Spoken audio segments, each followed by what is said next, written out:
Tesla Cybertruck notched 2x more US registrations in March than the Rivian R1T S&P Global Mobility data showed. And the Cybertruck is just ramping its production. So what do you think is going to happen a year and 2 years and 3 years from now? So yeah, in Q2, it's certain that the Tesla Cybertruck is going to sell more than the Rivian's pickup truck sales. And of course, it's about to overtake the F-150 Lightning as well. And soon it will become the best-selling pickup truck in the US that's electric. Interestingly, Rivian's R1T registrations were down 65% year over year in March. Cybertruck is definitely not good news for Rivian. Keep in mind that Cybertruck officially has well over 1 million reservations. And Tesla is still selling every single Cybertruck it makes at a much higher price than it will later be at. We still haven't finished with the Foundation series. So AJ made this chart, and so it says, is this the Cybertruck finger from Tesla to Rivian? These are Rivian sales. You know, it's one thing to see this many Cybertrucks at Giga Texas, but this is Chicago, and we will start seeing things like this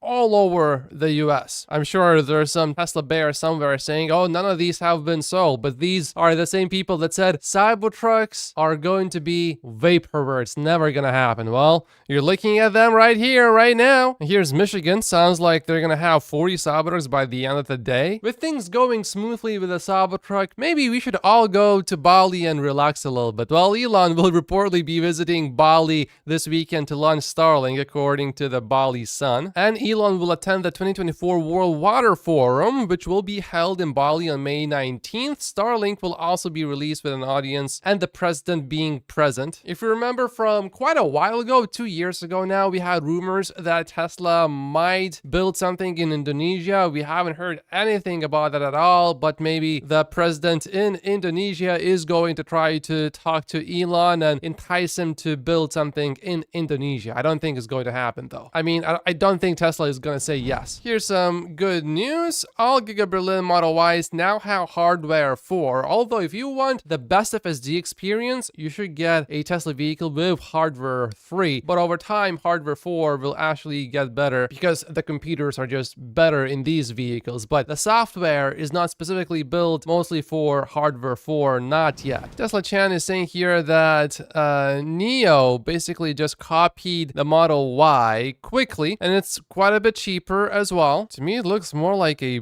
big Model 3. It has these sort of lights there, not the bottom ones, but the upper ones. But the big question is, how much money are they going to lose selling that vehicle? You can make something that is cheaper or better, but if you still lose money selling that vehicle, you're not really going to get far. Beijing extends self-driving car testing to Beijing South Station route. The new route reaches Beijing South Station, including the Beijing Economic and Technological Development Zone. Things are definitely moving forward in China with autonomous technology, and Tesla is seemingly going to be a part of that. And Elon just liked this tweet. Tesla's path to robotaxis is clear. And Baidu is talking about using Tesla robotaxis in China. Baidu says that it is considering using Tesla's upcoming robotaxi in China as the two major companies appear to be getting closer. This is definitely positive for Tesla. We know that Tesla has reportedly secured conditional approval to deploy the system FSD in the market. What's the most interesting thing perhaps is that Baidu has its own autonomous driving effort and offers rideshare services with its vehicles. It would be interesting to see it partner with Tesla on self-driving. It would basically be like saying, okay, we lose,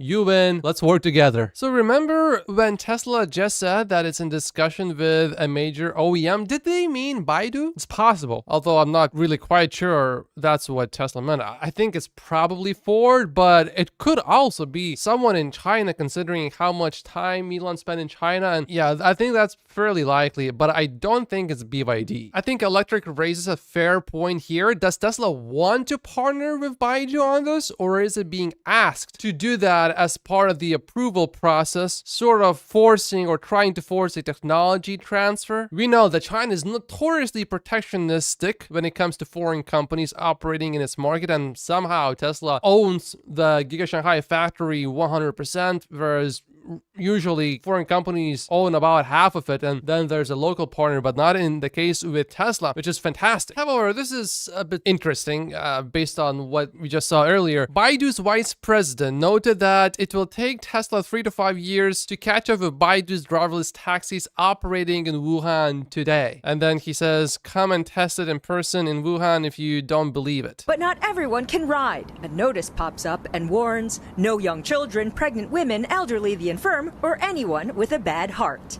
In the meantime, old Teslas, a Tesla from 2017, a Model S, is getting the latest V12 software version. I think this is pretty much proof because these old vehicles are improving so much that FSD is going to be deployed to even old hardware. And the moment that happens, when it exceeds the safety of human driving, Elon thinks it will be the day when Tesla stock jumps up more in one single day than any stock in human history before in one day. That would be interesting. Maybe not in percentage terms, but in terms of total market cap increase. And here's today's evidence that the Tesla ADAS operators are still validating supervised FSD v12.4 on the unprotected left turn, which means the software is indeed going to be released soon.